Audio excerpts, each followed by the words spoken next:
شفیق صاحب نے مرنے سے پہلے بیٹے کی منگنی بیوہ بہن سلمہ کی بیٹی سے کر دی۔ بھابھی نے سلمہ سے کہا اپنی بیٹی کو جہیز اور زیور دو گی تو میں اسے بہو بناؤں گی۔ سلمہ نے مکان بیچ کر بیٹی کو زیور اور جہیز دیا، لیکن شادی کے بعد ساس نے بہو کا سامان اور زیور چھین کر اپنی بیٹی کو جہیز میں دے دیا اور بیٹے سے بہو کو طلاق دلوا دی کہ تمہاری دوسری شادی کروں گی تو دوسری بہو جو سامان لائے گی چھوٹی بیٹی کو بیاہ دوں گی۔ اگلی صبح ماں بیٹے کے قدموں تلے سے زمین نکل گئی جب دروازے پر بیائی بیٹی لٹی ہوئی حالت میں۔ اسد اپنے کمرے میں سو رہا تھا جب اسے اچانک اپنی امی کی چیخنے کی آوازیں سنائی دیں۔ وہ ایک دم ہڑبڑا کر اٹھ بیٹھا۔ امی کی آوازیں ان کے اپنے کمرے میں سے آ رہی تھیں۔ اس نے بستر سے چھلانگ لگائی اور دوڑتے ہوئے ماں کے کمرے میں پہنچا۔ دروازہ چوپٹ کھلا تھا۔ سامنے کا منظر اس کے اوسان خطا کر گیا۔ سامنے بستر پر اس کا باپ لیٹا تھا۔ وہ نزع کے عالم میں تھے۔ ان کی موت کا وقت قریب تھا۔ ان کی اکھڑتی ہوئی سانسیں اسد کو دور سے بھی نظر آ رہی تھیں۔ اسد کی ماں اپنے شوہر کا ہاتھ تھام کر ان کے پاس ہی بستر پر بیٹھی ہوئی تھی اور زاروں کی طرح رو رہی تھی۔ شاید وہ بھی پہچان چکی تھی کہ اب ان کے شوہر کا آخری وقت آ پہنچا ہے۔ اسد لپک کر باپ کے قریب پہنچا۔ امی مجھے ایمبولینس کو کال کرنی چاہیے، اسد نے ماں کو کہا اور جیب سے موبائل نکالنے لگا تو شفیق صاحب نے کانپتے ہوئے ہاتھوں سے اس کا ہاتھ پکڑ لیا۔ تبھی کمرے میں اسد کی پھپھو سلمہ داخل ہوئیں۔ وہ کل ہی ان کے گھر آئی تھیں۔ جیسے ہی انہیں اپنے بھائی کی خراب طبیعت کا پتہ چلا وہ آ گئی تھیں۔ انہوں نے جو بھائی کی خراب حالت دیکھی تو ان کا دل دہل کر رہ گیا۔ سلمہ بہت تیزی سے آگے آئی اور شفیق صاحب کے قدموں کی جانب کھڑی ہو گئی۔ کیا ہو گیا بھائی صاحب کو؟ بھابھی یہ بول کیوں نہیں رہے؟ انہیں ہسپتال لے کر جانا چاہیے۔ آپ لوگ اس طرح بیٹھے کیوں ہیں؟ سلمہ پھپھو حواس باختہ ہو گئیں۔ انہوں نے اپنی بھابھی یعنی اسد کی ماں سے سوال کیا، مگر انہوں نے پھپھو کا سوال بالکل نظر انداز کر دیا۔ خاموشی سے اپنے شوہر کا ہاتھ اپنے ہاتھوں میں لے کر بیٹھی رہیں۔ ان کی آنکھوں سے آنسو بہہ رہے تھے۔ تبھی شفیق صاحب نے لڑکھڑاتی ہوئی آواز میں اپنی بیوی سے کہا، میرا آخری وقت قریب ہے، مجھے ہسپتال لے جانے کی کوئی ضرورت نہیں۔ میں اپنوں کے پاس مرنا چاہتا ہوں، بس میری آخری خواہش کو پورا کرنا، اسد اور سلمہ کی بیٹی فضا کی شادی کروا دینا۔ سلمہ بیوہ ہے اور اس کے سر پر جوان بیٹی کا بوجھ ہے۔ میں چاہتا ہوں کہ اسد اس کا داماد بن جائے۔ میری آخری خواہش کا مان رکھنا۔ شفیق صاحب کی سانسیں اکھڑنے لگیں۔ ان کی بیوی ناصرہ بیگم ہکا بکا ان کی جانب دیکھ رہی تھیں۔ ان کے ہاتھوں سے شفیق صاحب کا ہاتھ کب کا چھوٹ گیا تھا۔ اسد بھی حیران تھا کہ بابا نے آخری وقت میں کیسی بات کر دی تھی، مگر وہ باپ کی بگڑتی ہوئی حالت سے زیادہ پریشان ہو گیا۔ اس نے جیب سے موبائل نکالا تاکہ ایمبولینس کو بلا سکے، لیکن اسی پل شفیق صاحب کی روح پرواز کر گئی۔ ان کے ہاتھ بے جان ہو کر نیچے گر گئے اور ان کی گردن ایک جانب کو لڑک گئی۔ ناصرہ بیگم کے حلق سے گھٹی گھٹی سی چیخ برآمد ہوئی۔ سلمہ پھپھو بھی وہیں زمین پر بیٹھ کر رونے لگیں اور اسد خاموش نظروں سے بابا کے وجود کو دیکھ رہا تھا۔ اس کے دماغ میں آندھیاں سی چلنے لگی تھیں۔ کچھ دیر بعد جب ان لوگوں کی حالت سنبھلی تو ملک بھر میں موجود رشتہ داروں کو اطلاع کر دی گئی۔ جس کو بھی شفیق صاحب کی موت کا پتہ چلا وہ افسوس کیے بنا نہ رہ سکا، کیونکہ شفیق صاحب تھے ہی اتنے اچھے انسان۔ ان کی نیک دلی پورے خاندان میں مشہور تھی۔ مہمان ان کے گھر جمع ہونے لگے اور کچھ ہی دیر کے بعد شفیق صاحب کو دفنا دیا گیا۔ غم کے مارے سب کا برا حال تھا، مگر سب سے بری حالت ناصرہ بیگم کی تھی۔ وجہ صرف شفیق صاحب کی موت نہ تھی بلکہ ان کی آخری خواہش نے ناصرہ بیگم کو اندر تک ہلا کر رکھ دیا تھا۔ وہ کسی صورت بھی سلمہ کی بیٹی کو اپنی بہو بنانے کو تیار نہ تھیں۔ انہیں نہ جانے کیوں سلمہ سے خدا واسطے کا بیر تھا۔ عرصہ ہوا ان کی یہ نند بیوہ ہو گئی تھی اور ان کے بیوہ ہونے سے آج دن تک لے کر ان کا خرچہ شفیق صاحب اٹھاتے تھے۔ کتنی دفعہ تو ناصرہ بیگم کو اپنے ارمانوں اور خواہشوں پر پتھر رکھنا پڑتا، کیونکہ ان کے شوہر کے پاس اخراجات کے لیے بس اتنے ہی پیسے ہوتے کہ وہ اپنے گھر کا خرچہ چلا سکیں اور بقیہ پیسے وہ سلمہ کو بھیج دیتے۔ بس یہی وجہ تھی کہ ان کے دل میں سلمہ کے خلاف ایک گیرا سی لگ گئی، ایک ایسی گیرا جو کبھی نہ کھلی۔ حالانکہ سلمہ ناصرہ کے ساتھ بہت محبت بھرے رویے سے پیش آتی تھی اور اس کی احسان مند بھی تھی، مگر وہ اندر ہی اندر یہ بات جانتی تھی کہ بھابھی اسے پسند نہیں کرتیں۔ باپ کو دفنانے کے بعد اسد اندر آیا تو محلے کی کچھ عورتیں ابھی بھی ناصرہ بیگم کے ساتھ بیٹھی تھیں۔ سلمہ پھپھو بھی وہیں موجود خاموشی سے ایک سپارہ پڑھ رہی تھیں۔ اسد کو وہ کہیں نظر نہ آئی جس کے ساتھ شفیق صاحب نے اس کی شادی کی بات کی تھی۔ اسد غم سے نڈھال تھا، اندر جا کر ایک کرسی پر بیٹھ گیا۔ اس نے دونوں ہاتھوں میں اپنا سر کو گرا لیا، غم سے اس کا دل پھٹا جا رہا تھا۔ تبھی اس نے ایک نسوانی آواز سنی، یہ لیں پانی پی لیں۔ اسد نے چونک کر سر اٹھایا تو ٹھنڈے پانی کا گلاس ہاتھ میں لیے فضا اس کے سامنے کھڑی تھی۔ سفید رنگ کی چادر میں بھی اس کا گورا رنگ دمک رہا تھا۔ اس کی آنکھیں سرخ اور سوجی ہوئی تھیں، شاید اسے بھی اپنے ماموں کی موت کا بے حد دکھ تھا۔ اسد نے خاموشی سے اسے پانی کا گلاس لے لیا۔ اسے واقعی اس وقت پیاس لگی تھی۔ ایک ہی سانس میں پانی کا گلاس خالی کرتے ہوئے اس نے گلاس فضا کو واپس پکڑا دیا۔ وہ گلاس لے کر واپس چلی گئی۔ اسد بے اختیاری اس کو جاتا ہوا دیکھتا رہا۔ وہ بے حد خوبصورت تھی، اسے پڑھنے کی خواہش تھی۔ شفیق صاحب نے ہی اس کا داخلہ یونیورسٹی میں کروایا تھا اور اب شاید وہ گریجویشن کر چکی تھی۔ اسد کو اس سے شادی کرنے پر کوئی اعتراض نہ تھا۔ دن گزرتے گئے اور ناصرہ بیگم اور اسد کے دلوں سے شفیق صاحب کی موت کا غم ختم ہونے لگا، مگر اسد کو یاد تھا کہ مرنے سے پہلے اس کے بابا نے کیا آخری خواہش کی تھی۔ سلمیٰ پھپھو کب کی اپنے گھر جا چکی تھیں۔ انہوں نے بھابھی کے بدلتے ہوئے تیور دیکھ لیے تھے، اسی لیے انہوں نے ناصرہ بیگم سے فضا اور اسد کی شادی کے متعلق کوئی بات نہیں کی تھی۔ اسد جانتا تھا کہ اس کی امی پھپھو سلمیٰ کو پسند نہیں کرتیں، اس لیے وہ خاموش تھا، مگر ایک روز اس کی حیرت کی انتہا نہ رہی جب ناصرہ بیگم رات کو اس کے کمرے میں آئیں۔ وہ اپنے لیپ ٹاپ پر کچھ کام کر رہا تھا۔ ناصرہ بیگم کے ہاتھ میں دودھ کا گلاس تھا۔ انہوں نے وہ گلاس اسد کی اسٹڈی ٹیبل پر رکھا اور اس کے پاس ہی رکھی ہوئی کرسی پر بیٹھ گئیں۔ اسد، تمہیں یاد تو ہوگا کہ تمہارے بابا نے مرنے سے پہلے اپنی آخری خواہش کا ذکر کیا تھا۔ اب چونکہ ان کی وفات کو کافی دن گزر چکے ہیں تو میں چاہتی ہوں کہ ہم ان کی آخری خواہش پوری کر دیں تاکہ ان کی روح کو قرار آ جائے اور ہم پر کوئی قرض باقی نہ رہے۔ میں کل ہی تمہاری سلمیٰ پھپھو سے بات کروں گی اور شادی کی تاریخ طے کر دوں گی۔ تم بھی اپنے طور پر شادی کی تیاریاں شروع کر دو۔ اسد ہکا بکا ماں کی شکل دیکھ رہا تھا۔ اس کے تو وہم و گمان میں بھی نہ تھا کہ اس کی ماں اتنی آسانی سے اس کی فضا کے ساتھ شادی کے لیے مان جائیں گی۔ اسد کو ایک خوشگوار حیرت ہوئی تھی، فضا اسے پسند تھی اور وہ خوشی خوشی اس کے ساتھ شادی کرنا چاہتا تھا۔ ناصرہ بیگم نے جو اس کے چہرے کی مسکراہٹ دیکھی تو ان کے چہرے پر اچانک سختی بڑھ گئی۔ تبھی انہوں نے کرسی پر سے اٹھتے ہوئے اسد کو بولا، تمہاری شادی ہو جائے تو اپنی چھوٹی دونوں بہنوں کو بھول مت جانا، وہ بھی جوان ہیں اور شادی کے لائق ہیں، اور یاد رکھنا کہ وہ دونوں اب تمہاری ذمہ داری ہیں۔ اسد کو بھلا اپنی بہنوں کی ذمہ داری اٹھانے سے کیا انکار ہو سکتا تھا؟ اس نے ناصرہ بیگم کو مطمئن کر دیا کہ وہ دونوں بہنوں کا خیال رکھے گا۔ اگلے دن ہی ناصرہ بیگم نے سلمیٰ کو فون کھڑکا دیا۔ سلمیٰ پھپھو ان کی آواز سن کر تو حیرانی رہ گئیں۔ زندگی میں شاید پہلی دفعہ ناصرہ بیگم نے انہیں خود سے فون کیا تھا، اور جب سلمیٰ کو پتہ چلا کہ ناصرہ بیگم اسد اور فضا کی شادی جلد از جلد کروانا چاہتی ہیں تو ان کی حیرت کی انتہا نہ رہی۔ وہ بے حد خوش تھیں۔ اکلوتی بیٹی اگرچہ پڑھی لکھی تھی لیکن تب بھی انہیں اس کی طرف سے فکر لاحق تھی۔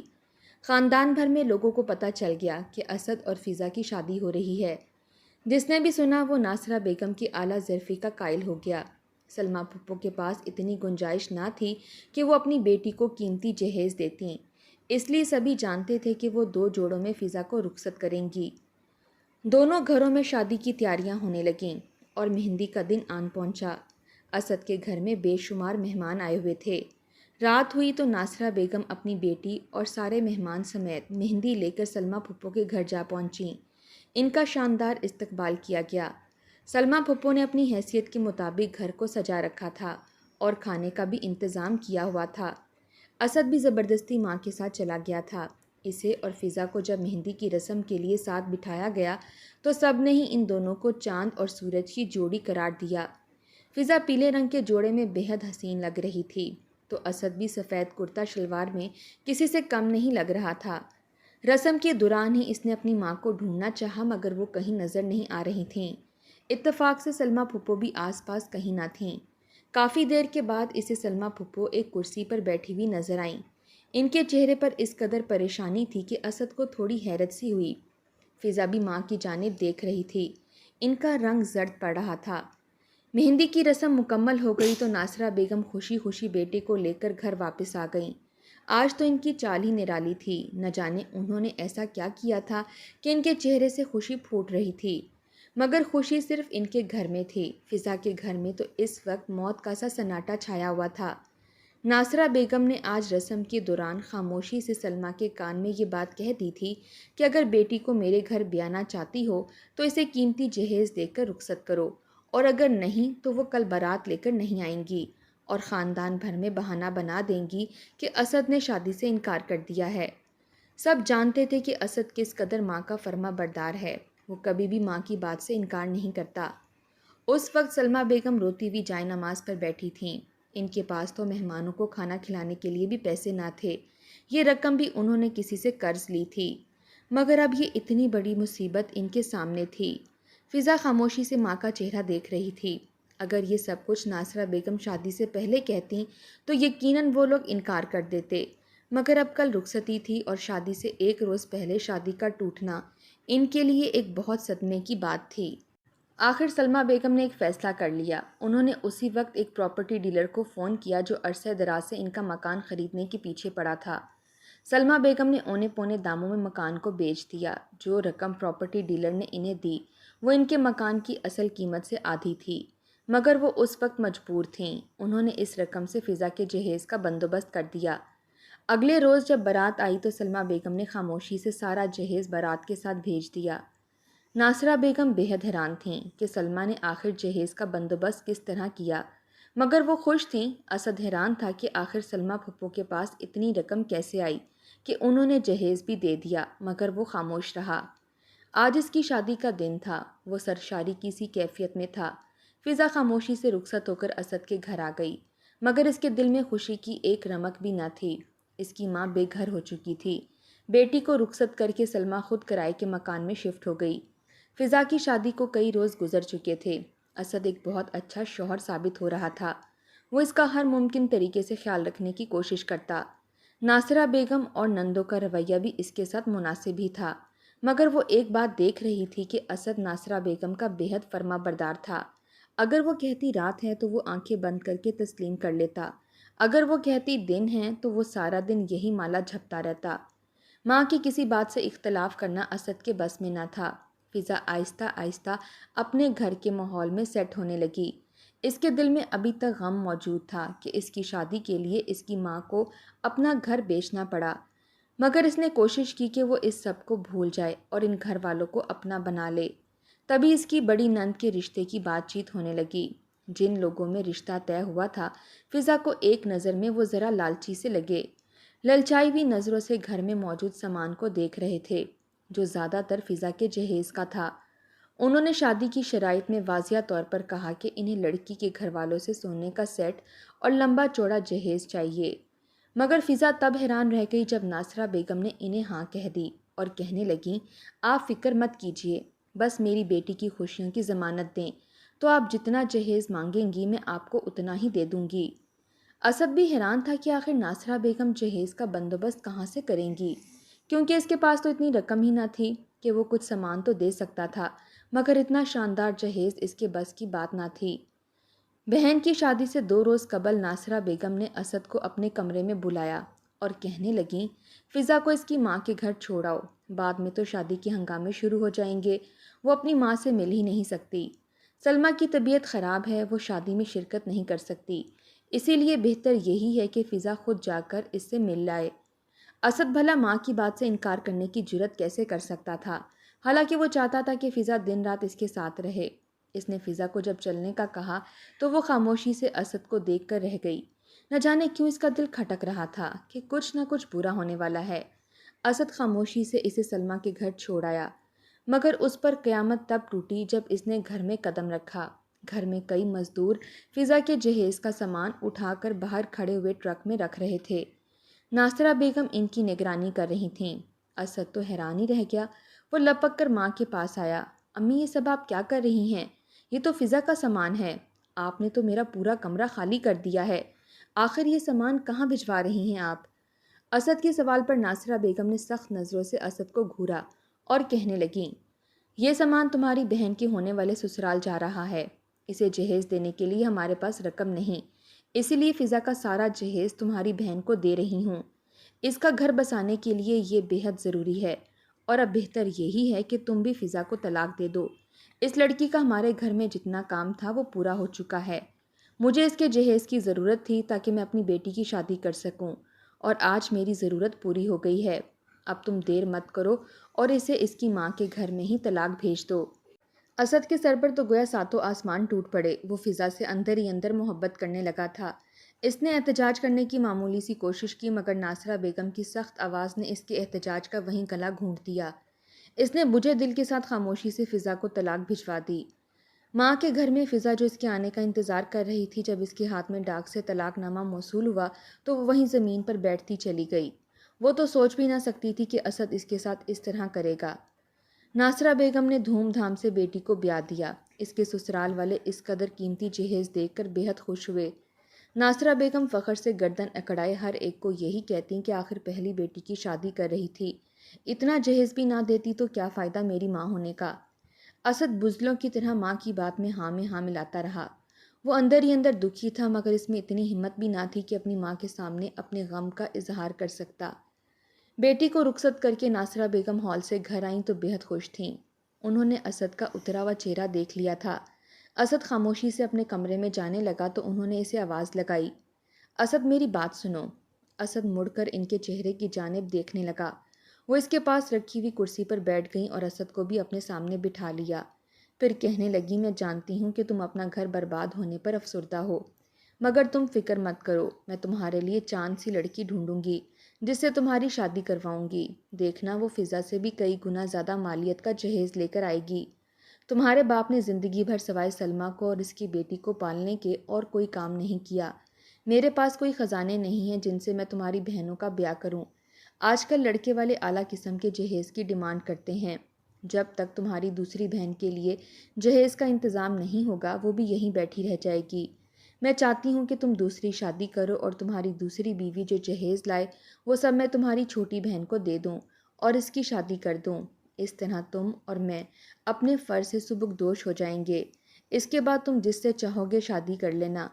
اسد ہکا بکا ماں کا چہرہ دیکھ رہا تھا۔ کس آسانی سے وہ دوسروں کی بیٹیوں کی زندگی برباد کرنے کی بات کر رہی تھیں اور بدلے میں اپنی بیٹیوں کا گھر بسانا چاہ رہی تھیں۔ اسد ایک جھٹکے سے اٹھا اور اپنے کمرے کی جانب بڑھ گیا۔ اس کے اندر اپنی ماں کی باتیں مزید سننے کی تاب نہ تھی۔ ناصرہ بیگم نے نفرت سے اپنا سر جھٹکا۔ 4 دن میں ہی فضا کی محبت کا بھوت سر سے اتر جائے گا، پھر خود ہی دوسری شادی کے لیے کہنا شروع کر دے گا۔ آخر کو مرد ذات ہے۔ ناصرہ بیگم مسکراتی ہوئی اپنے کمرے کی جانب بڑھ گئیں۔ انہوں نے اسی رات ہی رشتہ کرانے والی عورت سے اسد کے رشتے کے لیے بات کر لی۔ وہ نہیں جانتی تھی کہ اگلی صبح ان کے لیے کون سی قیامت لے کر آنے والی ہے۔ وہ رات ناصرہ بیگم نے بہت پرسکون گزاری۔ مسجد سے فجر کی اذان بلند ہوئی تو ناصرہ بیگم مسکراتے ہوئے اٹھ بیٹھیں۔ آج انہیں اپنی بیٹی کا ناشتہ لے کر اس کے سسرال جانا تھا۔ وہ خوشی خوشی بیٹی کے گھر جانے کی تیاری کرنے لگیں۔ اسد کے کمرے کا دروازہ ابھی تک بند تھا۔